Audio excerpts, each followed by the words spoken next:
Hello everyone, good morning, welcome back to my channel Vivas passion. আমি dahlia Kaliaganj থেকে বলছি। কাছে ও দূরে যে যেখান থেকে আমার ভিডিওটি দেখছেন, আপনাদের সবাইকে অসংখ্য ধন্যবাদ আমার ভিডিওটি দেখার জন্য। আপনাদের সকলকে সাথে নিয়ে বিকেলবেলা থেকে ব্লগটা স্টার্ট করছি। এই দিন ছিল আমাদের বাড়িতে সত্যনারায়ণ পুজো। আমি আগের ব্লগের এন্ডিংয়ে বলেছিলাম যে আমাদের বাড়িতে সত্যনারায়ণ পুজো হবে, তো সেটা নিয়েই ব্লগ করব। তো পুজোর এখানে জোগাড়যন্ত্র সমস্ত কিছু আমি, মামি আর মা আমরা তিনজন মিলে নিজে হাতে করেছি। আর কী কী হচ্ছে না হচ্ছে সমস্তটা দেখবেন, ভিডিওটা স্কিপ না করে। আশা করি আপনাদের ভীষণ ভালো লাগবে। প্রতি বছর আমাদের বাড়িতে বৈশাখ মাসে সত্যনারায়ণ পুজো হয়, তবে এবছর একটু দেরি হয়ে গেল। তো এর আগের বছর বৈশাখ মাসেই হয়েছিল, তবে এবছর আমরা করেছি আষাঢ় মাসে। তো আমাদের গ্রামের বাড়িতেও কিন্তু এই আষাঢ় মাসেই পুজোটা হয়, তবে এই বাড়িতে আমরা নতুন করে নিয়ম শুরু করেছিলাম বৈশাখ মাসে। তবে ভগবান হয়তো চাননি বৈশাখ মাসে নিতে, তাই হয়তো এবছর হয়নি। আর তাই ভগবানের ইচ্ছে অনুযায়ী এবছর আষাঢ় মাসে পুজো হচ্ছে। গোটা পুজোটাই আমরা আমাদের আগের গ্রামের বাড়ির নিয়মে করছি, কারণ আমার ঠাকুরদা ঠাকুমা যেভাবে করতেন আমার মাও সেভাবে করে, আর আমিও সেভাবেই পুজোটাকে সামনের দিকে এগিয়ে নিয়ে যাওয়ার চেষ্টা করছি। আর পুজোর সমস্ত কিছু জোগাড় আমি নিজে হাতে করেছি, আর মামি আর মা আমাকে খুব সাহায্য করেছে এতে। আমার ইচ্ছে ছিল সমস্তটা আমি নিজে হাতে করব। এই যে ঘট বসানো থেকে শুরু করে প্রত্যেকটা ঠাকুরের আসন সাজানো সমস্তটা আমি নিজে হাতে করেছি। আর উলুধ্বনি সমস্ত কিছু মামিরা দিয়ে আমাকে সাহায্য করেছে, আর ফল টল কেটে দেওয়া আর আসন বসানো। এই যে লাল রঙের শালুক কাপড়ের আসনটা দেখছেন, এটা কিন্তু মা লক্ষ্মীর আসন। আর মাঝখানে যে আসনটা রয়েছে সেটা হচ্ছে নারায়ণ ঠাকুরের আসন। আর তার যে বাঁদিকে, মানে নারায়ণ ঠাকুরের ডান দিকে, মানে আমার বাঁদিকে যেটা হবে আর কি ধরতে গেলে, সেটা হচ্ছে গণেশ ঠাকুরের আসন। তো প্রত্যেকটা আসনে 5 রকমের গোটা ফল, একটা করে গোটা কলার ছড়ি, তার সাথে গামছা। আর গণেশ আর নারায়ণের আসনে হচ্ছে পৈতে, আর লক্ষ্মীর আসনের আলতা, সিঁদুর সমস্ত কিছু দিয়ে আসনটাকে রেডি করতে হবে। আর প্রত্যেকটা আসনের পাশে থাকবে একটা করে মাটির হাঁড়ি আর তার সঙ্গে ঢাকনা। আর এই হাঁড়ির মধ্যে কিন্তু প্রদীপ জ্বালানোর নিয়ম রয়েছে। আর এগুলো আমাদের পূর্বপুরুষ থেকেই নিয়মগুলো চলে এসছে, তাই আমিও চেষ্টা করছি সেগুলোকে বজায় রাখার। আর আমার কাকুরাও হয়তো এভাবে এখনও পুজো করেন, কিন্তু বিয়ের পর আর সেখানে খুব একটা বেশি যাওয়া হয় না, যাতায়াত অনেকটাই কমে গেছে। তো মা আর আমি চেষ্টা করছি সেভাবে সেই নিয়মটাকে সামনের দিকে এগিয়ে নিয়ে যাওয়ার। আর আমার হাজব্যান্ড বাড়িতে নেই, আমি, আমার মা, আমার মামা বাড়ির সকলে মিলে, আমরা সবাই মিলে পুজোটা করছি। আর আমার ছেলেও রয়েছে, আর আমার শাশুড়ি মা অসুস্থ, শ্বশুরমশাইও খুব একটা শরীরটা ভালো নেই। তো তাদের মানে তারা আর কি আসতে পারবে না। আমরা যদিও জানিয়েছিলাম, তো ওরা আসতে পারবে না বলেই আমাদের সকলকে মিলে এই কাজটা করতে হচ্ছে। আর এই পুজোটা কিন্তু আমার বাপের বাড়িরই পুজো, শ্বশুর বাড়ির না। তাই ওনারা যদি মানে অ্যাবসেন্টও থাকেন তাও খুব একটা সমস্যা হবে না। আর যদিও পায়েল, মানে আমার ননদ, ও রয়েছে। তো সবাই মিলে আমরা একসাথে এই পুজোটা করলাম, আর পুজোটা খুব সুন্দর করে করেছি। গোটা ভিডিওটা স্কিপ না করে দেখবেন, আশা করি আপনাদের সকলের ভীষণ ভীষণ ভীষণ ভালো লাগবে। ইচ্ছে ছিল পুজোর যে কেনাকাটা সেটাও আমি এই ভিডিওতে অ্যাড করব, কিন্তু সেটা করলে ভিডিওটা অনেকটা লেন্দি হয়ে যাচ্ছে। তো আমার মনে হলো যে কেনাকাটাগুলো আপনারা আমার শর্টেই দেখে নেবেন, কারণ আমি একটা শর্ট ভিডিওতে বানিয়েছি, মানে মিনি ভ্লগ করেছি। সেখানে কোথা থেকে আমরা পুজোর জিনিস কিনেছি, কী কী কিনেছি, সমস্ত সামগ্রী আমি একটা মিনি ভ্লগ আকারে আমার চ্যানেলে শর্টে ছেড়েছি। তো সেটা না দেখে থাকলে দেখে নেবেন। আর আমি কিন্তু প্রত্যেক মঙ্গল, বৃহস্পতি, শনি, রবি এই 4 দিন আমার চ্যানেলে বড় ভ্লগ আপলোড করি। আর প্রত্যেক সপ্তাহে অন্তত 3টে করে শর্ট আমার চ্যানেলে আপলোড হয়। আমি প্রতি ভিডিওতে এই কথাগুলো বলি, কারণ শর্টের নোটিফিকেশান আসে না, আর বড় ভিডিও নোটিফিকেশান আপনারা সকলেই পেয়ে যাবেন। তো সেই জন্যই বলে দেওয়া আর কি, যাতে কেউ কোনো ভিডিও মিস না করেন। আর এই যে মাটির হাঁড়িগুলো দেখছেন, এই হাঁড়িগুলোর মধ্যে প্রদীপ রাখতে হবে।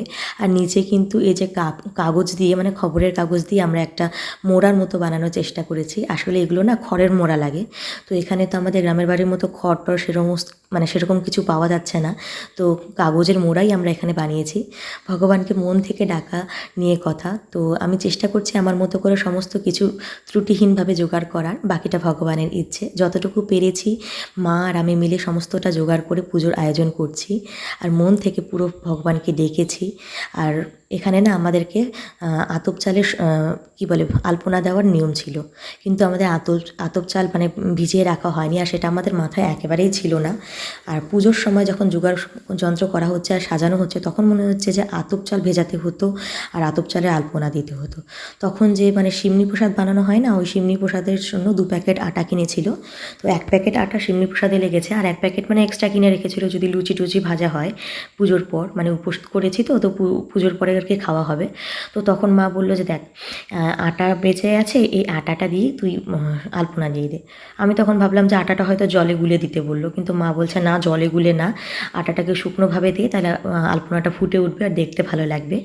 আর ভগবানের কাছে মন থেকে যদি কোনো কিছু চাওয়া হয়, ভগবান কখনোই সেটা অস্বীকার করেন না। ভগবান সেটা মানে কি বলবো, অনেক ভালোভাবে মেনে নেন। আর এখানে ভিহান বসে বসে সব দেখছে যে আমি কীভাবে পূজার জোগাড় করছি।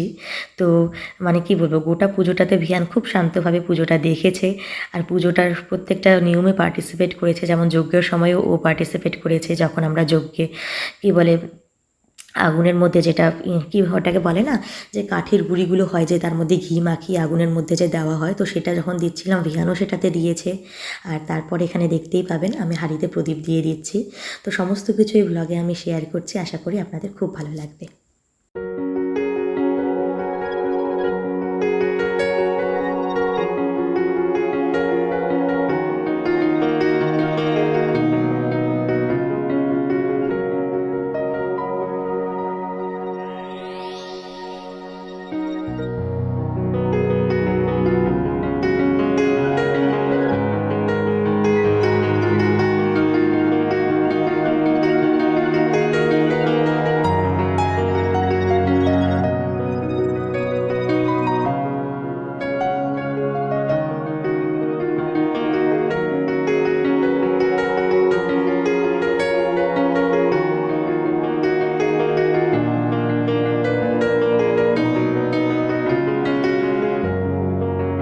বড় মামি, অলি, অলির দিদু, আমার মেজো মামি, সেজো মামি আর প্রকাশদা সবাই এসেছিলো আমাদের পুজোতে।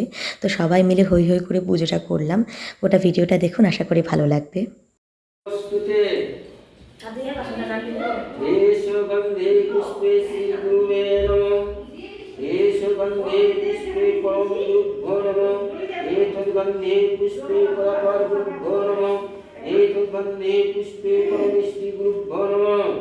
अर्घ्यं श्री गुरुदेवेभ्यो नमः।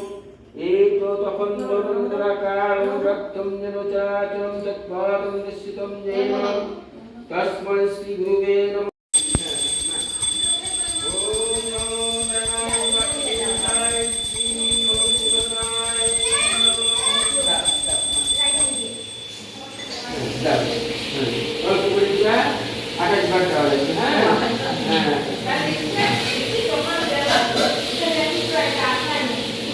अकालंत महाकाय गंगोदर गजानन सर्प विघ्न विनाशकर এই পুজোর ভিডিওটা তুলতে আমাকে সাহায্য করেছে দুজন। এক হচ্ছে অলি, মানে আমার দাদার মেয়ে, আর এক আমার মেজো দাদা, মানে প্রকাশদা। তো এরা দুজন আমাকে খুব ভালোভাবে ভিডিও তুলতে সাহায্য করেছে, কারণ যেহেতু আমি সমস্ত কাজগুলো করেছিলাম, তো ওরাই সব ক্লিপগুলো তুলে দিয়েছে। আর পায়েল ভিয়ানকে সামলে রেখেছিল। তো এই কজন না থাকলে হয়তো সত্যি আমি এত সুন্দরভাবে গুছিয়ে কাজগুলো করতে পারতাম না। তো আজকে এখানেই শেষ করছি। ভিডিওটা ভালো লাগলে একটা লাইক করবেন, আর আমার চ্যানেলে নতুন হয়ে থাকলে চ্যানেলটা সাবস্ক্রাইব করবেন। দেখা হচ্ছে আগামীতে নতুন কোনো ব্লগ নিয়ে।